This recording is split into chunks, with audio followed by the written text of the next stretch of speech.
Welcome back.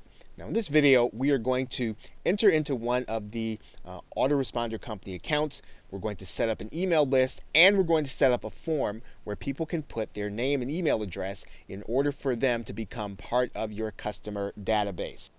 Now, while you can certainly use any of the other autoresponder companies that we talked about in an earlier video, we are going to be working with GetResponse for this course. So we're going to go into the GetResponse dashboard, and we're going to start by setting up a list there.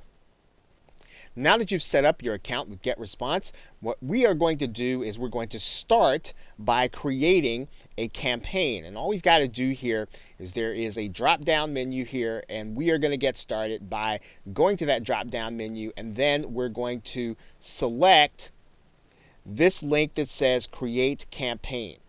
And we're going to start there. So go ahead and click that link that says Create Campaign. And then you're going to come to a space where you're going to name your campaign. Now, this name does have to be unique across all of the GetResponse customers as well as all of their lists. So one of the things that I do in order to create a unique name is I will name it based on my niche as well as the year as well as the month, and then sometimes even the day. So in this particular case, if I'm going to be working with the internet marketing, and I'm going to be working, let's say, in February of 2015, and let's say I might be working at the 28th day. Okay, then this will give me an idea, and it'll also give me a little reference point as to when I actually created the list. And so I'm going to go ahead and click Create Campaign. And what you're going to notice there is that this has already been successfully created. Now, you may get a message that says that your list name has been taken. You might have to do another one. But if you pretty much use something like the system that I just showed you, you are going to be fine in terms of your name being available. Now, you're going to see four spaces here. One where we talk about creating a newsletter, creating an autoresponder, and editing campaign settings. For now, I'm not going to talk about creating a newsletter or creating an autoresponder. What I am going to do is I'm going to go into editing my campaign settings. So let's do that now. And when you come in, what you're going to want to do is to come to the Profile tab. And what I'm going to do here is I'm going to edit my campaign title. I'm going to call it something unique. I'm going to write in a unique title based on what I know I'm going to be doing in terms of collecting names and email addresses for this list. Okay, so I have a unique name. I'm going to click Save. Then they kind of want you to kind of put your list into a category. We can do that. And in this particular case, I'm going to say that I'm primarily focusing on education. And then I'm going to go ahead and save that. I'm going to do my campaign description.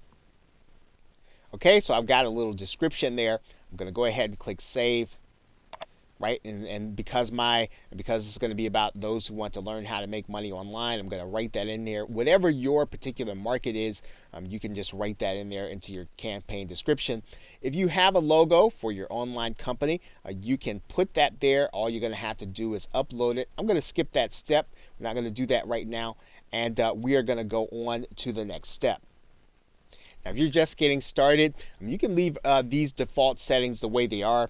You do want to have a confirmed opt-in for those who subscribe by email or web subscriptions. When you get more advanced, you may want to work without the confirmed opt-in, but as you get started, it's best to go ahead and use double opt-in. You can actually have this message being sent by HTML, or in other words, they're going to see images instead of just a plain text email. But again, you can leave these default settings unless you have an idea of why you want to change them to either a custom URL. You can just let your confirmation page be hosted by GetResponse. So we're going to leave those settings there. Now, what I'm going to do now is we're going to go back to this general tab here, put in any details that I'll need. But for the most part, I'm going to suggest that you leave the default settings in the general tab unless you have a reason to change them. Now, if we completed that, we're going to now go to the next step. And that next step is to create a web form. So we're going to go here, we're going to click Create New, and we're going to click that link in the dashboard.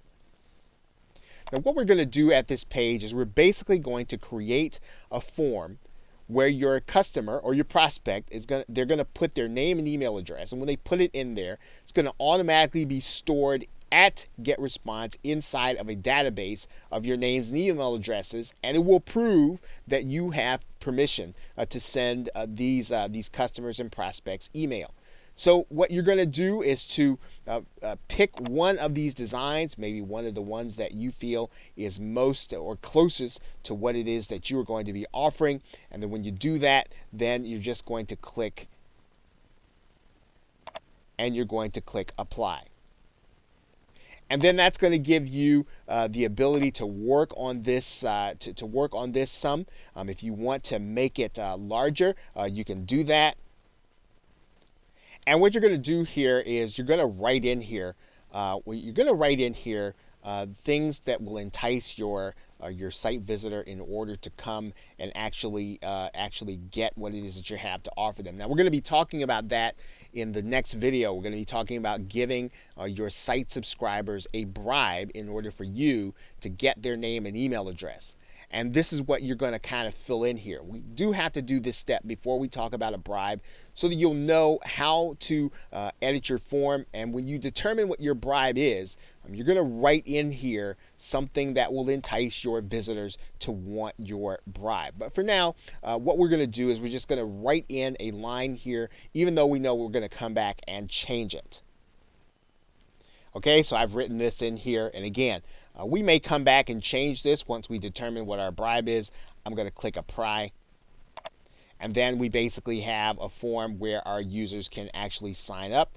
If you want to work with that button to make it a little more centered. And then what we want to do is we want to just click next step, and that's going to bring us to a page where we're going to be looking at the list of choices here. We want to just leave the default settings the way they are and click default thank you page, because that's where we're going to look. Now when you get to be more advanced or you have a good idea of what you want to do with some of these other things, you can do them. But if you're just getting started, it's probably a good idea just to use the default settings and to go forward. So basically now what we're going to do is we're going to go to the next step. We're just going to click next step here. And then that's going to bring us to this page. Now, for purposes of this course, we're going to use this button that says GetResponse is going to host our form. And we're going to go ahead and click copy to clipboard. And then we're going to have the URL that's actually going to be our form.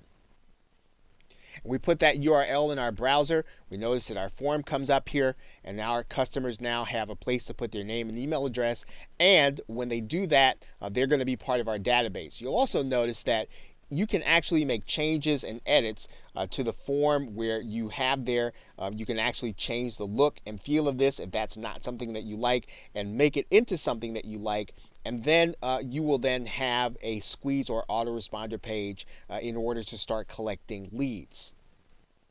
Of course, to edit the form, we could just go back to the previous step and go back to the design phase, and then we can make it look exactly the way we want. But for the most part now, we have a form that we like, we have a form that we now can work with, and we are going to now go to the next step.